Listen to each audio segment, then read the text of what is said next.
एक समय की बात है। रामपुर नामक गांव में एक चूड़ी बेचने वाला रहता था। उसका नाम भीमा था।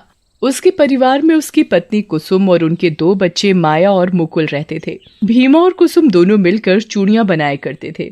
भीमा बाजार में उन चूड़ियों को बेचकर अपना और अपने परिवार का गुजारा करता था। भीमा का परिवार बहुत ही गरीब था। वो जैसे तैसे करके अपने परिवार का गुजारा कर रहा था। रोज की तरह जब एक दिन भीमा चूड़ी बेचने गया तो उस दिन उसकी बिल्कुल भी कमाई नहीं हुई थी, जिसकी वजह से भीमा बेहद दुखी हुआ। आज तो कोई भी चूड़ी खरीदने नहीं आ रहा। लगता है आज खाली हाथ ही घर जाना पड़ेगा। भीमा अपनी चूड़ियों का टोकरा उठाता है और घर जाने लगता है। दोपहर का समय था और बहुत तेज धूप पड़ रही थी। ऊपर से चूड़ी बेचते बेचते भीमा काफी थक भी गया था। भीमा से इतनी धूप में बिल्कुल चला नहीं जा रहा था, तो उसने सोचा क्यों न थोड़ी देर आराम कर लिया जाए। आज तो मैं बहुत ही थक गया हूँ और ऊपर से इतनी तेज धूप मुझसे बर्दाश्त ही नहीं हो रही। तभी भीमा को एक अच्छा खासा घना पेड़ दिखता है। अरे वाह, कितना बड़ा पेड़ है। चलो थोड़ी देर इसी पेड़ के नीचे आराम कर लेता हूँ। भीमा अपनी चूड़ियों की टोकरी पेड़ के नीचे रख देता है और खुद भी वहीं उस टोकरी के पास लेट जाता है। जिस पेड़ के नीचे भीमा आराम कर रहा होता है वहां एक पीपल का पेड़ होता है। जिस पीपल के पेड़ पर एक चुड़ैल रहती थी।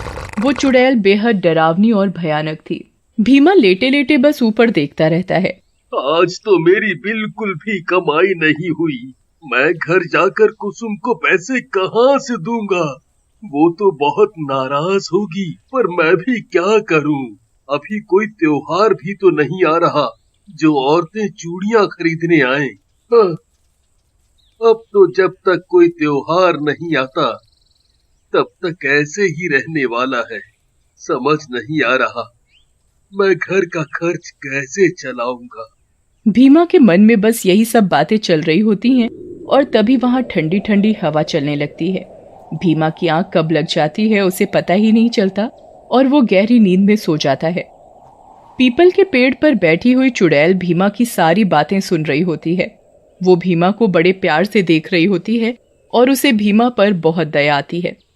अरे, ये आदमी तो बहुत परेशान दिखाई दे रहा है। बेचारा कितना थका हुआ है कि पल भर में सो गया। तभी चुड़ैल की नजर भीमा की टोकरी पर पड़ती है। वाह, कितनी सुंदर सुंदर चूड़ियां हैं। इस आदमी की पत्नी तो कितनी खुशनसीब है। वो तो रोज नई नई चूड़ियां पहनती होगी। इतनी सुंदर चूड़ियां देखकर चुड़ैल का भी मन चूड़ियां पहनने का करने लगता है और वो पेड़ से उतरकर टोकरी के पास बैठ जाती है। चुड़ैल टोकरी से चूड़ियां निकाल निकाल कर पहनने लगती है। कितनी सुंदर चूड़ियां हैं, फिर भी इसकी चूड़ियां कोई नहीं खरीदता। अजीब बात है, कितनी सुंदर सुंदर रंग है। अरे, ये लाल वाली चूड़ियां तो बहुत ही सुंदर है और ये नीली, ये तो इससे भी ज्यादा सुंदर।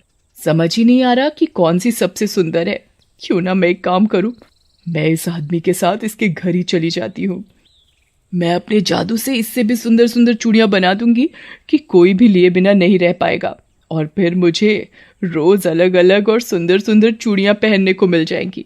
चुड़ैल वहीं पेड़ के पीछे जाकर छुप जाती है और भीमा के उठने का इंतजार करती है। थोड़ी ही देर बाद अचानक भीमा की आंख खुलती है। लगता है मैं ज्यादा ही देर सो गया। इतनी ठंडी ठंडी प्यारी प्यारी हवा चल रही थी, इस समय का पता ही नहीं चला। अब जल्दी से घर चलता हूँ। शाम भी हो चुकी है और थोड़ी ही देर में अंधेरा भी हो जाएगा। भीमा अपना टोकरा उठाता है और घर की ओर चलने लगता है। चुड़ैल भी चुपके चुपके भीमा के पीछे चलने लगती है और भीमा के साथ उसके घर पहुंच जाती है। भीमा घर पहुंचकर अपनी पत्नी कुसुम को आवाज देता है। कुसुम, ओ कुसुम, कहाँ हो? हाँ, अभी आई। ये लो कुसुम, आज की कमाई के पैसे। चूड़ियां बेचकर आज मेरी ज्यादा कमाई नहीं हुई। जो कमाई हुई है उसके पैसे रख लो। ये क्या, आज इतने कम पैसे लाए हो? क्या करूं, आज कोई चूड़ी लेने ही नहीं आया। ऐसे तो बड़ी परेशानी हो जाएगी। माया और मुकुल की स्कूल फीस भी देनी है, घर का राशन भी नहीं है। कैसे होगा सब? पता नहीं भगवान हमारे साथ कैसे कैसे खेल खिला रहा है। अब तो हमारा भगवान ही मालिक है। तुम चिंता ना करो, मैं और ज्यादा सुंदर सुंदर चूड़ियां बनाऊंगा जिससे ज्यादा कमाई हो सके। और तुम ये सब बातें छोड़ो और ये बताओ कि बच्चे कहाँ हैं? वो तो आपकी राह देखते देखते खप के सो गए। भीमा और कुसुम की सारी बातें चुड़ैल सुन रही होती है। ये बेचारे तो बहुत गरीब हैं, इनका तो पेट भी बड़ी मुश्किल से भरता होगा। मुझे भीमा और कुसुम के लिए कुछ न कुछ करना चाहिए। भीमा और कुसुम सो जाते हैं और अगली सुबह जल्दी उठ जाते हैं। मैं जल्दी जल्दी घर का सारा काम निपटा लेती हूँ, फिर उसके बाद में चूड़ियां बनाऊंगी। अच्छा, जल्दी खाना लगा दो। वैसे ही आज बहुत देर हो चुकी है, मुझे चूड़ी बेचने भी जाना है। जी अभी लाई। और भीमा खाना खाकर चूड़ी बेचने चला जाता है। चुड़ैल भी भीमा के साथ साथ पीछे पीछे चली जाती है। इसका पता भीमा को बिल्कुल भी नहीं लगता कि चुड़ैल उसके साथ जा रही है। अरे वाह, आज तो भीमा की टोकरी में बहुत सारी चूड़ियां हैं। मैं इनमें से एक एक करके सारी चूड़ियां पहनूंगी। भीमा बाजार पहुंचता है और आवाज देने लगता है। चुड़ैल भी वहीं टोकरी के पास बैठ जाती है। चूड़ियां ले लो, हरी नीली पीली सुंदर सुंदर चूड़ियां ले लो, रंग बिरंगी प्यारी प्यारी चूड़ियां ले लो। चूड़ी वालाई, चूड़ी वालाई। भैया, अरे ओ चूड़ी वाले भैया, जरा इधर तो आना, मुझे चूड़ियां लेनी है। दिखाना तो कैसी कैसी चूड़ियां हैं। अभी आया बहन जी, ये देखो लाल लाल चूड़ियां कितनी सुंदर है ना। बहन जी, आपकी गोरी गोरी कलाई पर बहुत सुंदर लगेंगी। बताओ कितने दर्जन दे दूं? अरे नहीं भैया, मुझे ये हरी वाली चूड़ियां तो दिखाना। अभी दिखाता हूँ बहन जी। ये देखो, हरी हरी हरियाली चूड़ियां है ना सुंदर? हाँ ठीक है, पर ज्यादा सुंदर नहीं है। और भी सुंदर सुंदर चूड़ियां हैं।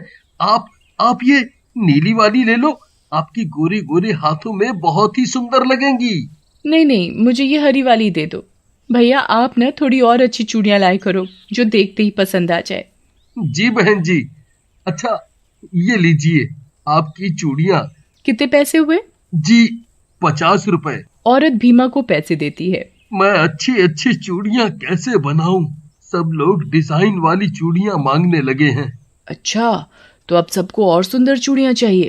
चूड़ी वाले, चूड़ियां ले लो, सुंदर सुंदर चूड़ियां ले लो, रंग बिरंगी प्यारी प्यारी चूड़ियां ले लो। चूड़ी वाले, चूड़ी वाले। तभी कुछ और औरतें चूड़ियां खरीदने आती हैं, पर उन औरतों को चूड़ियां पसंद नहीं आती। भैया चूड़ियां अच्छी नहीं हैं, ये सभी तो पुराने डिजाइन की हैं। ले लो बहन जी, सस्ते में दे दूंगा। नहीं नहीं, हमें नहीं लेनी। कोई भी उसकी चूड़ी नहीं खरीदता और भीमा की कोई कमाई नहीं हो पाती और भीमा बहुत दुखी होता है।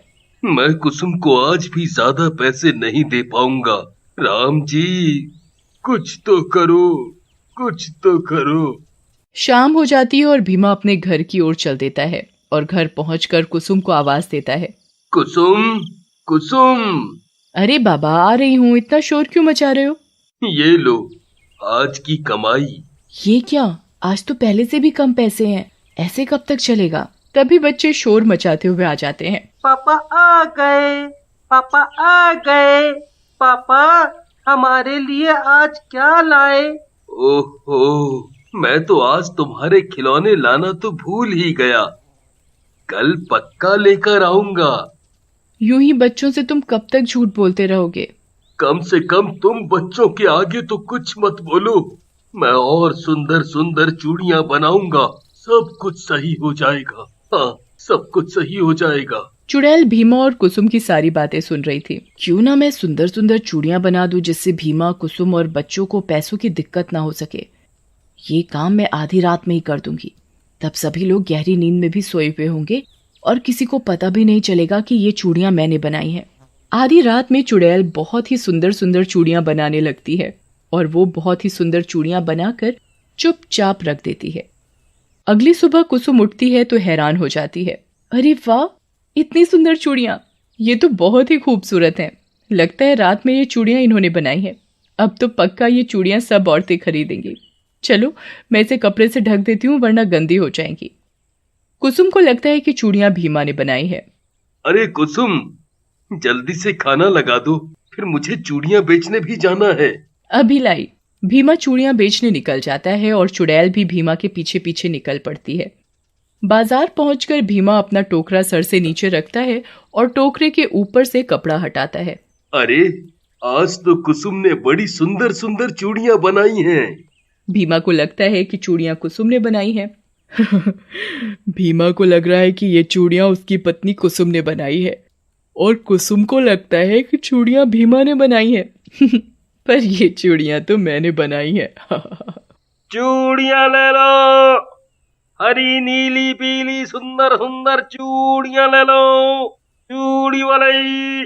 तभी गांव की औरतें भीमा की आवाज सुनकर आ जाती हैं। अरे भीमा भाई, क्या बात है? आज तो चूड़ियां बहुत ही खूबसूरत हैं। हाँ, वाकई में चूड़ी बहुत ही सुंदर है। मुझे ये हरी वाली दे दो, मुझे ये लाल वाली, मुझे ये पीली वाली चूड़ियां दे दो। देखते ही देखते भीमा की सारी चूड़ियां बिक जाती हैं। भीमा मन ही मन बड़ा खुश होता है। चुड़ैल भी भीमा के लिए बहुत खुश होती है। चलो, अब धीरे धीरे भीमा के परिवार की सारी मुश्किलें दूर हो जाएंगी।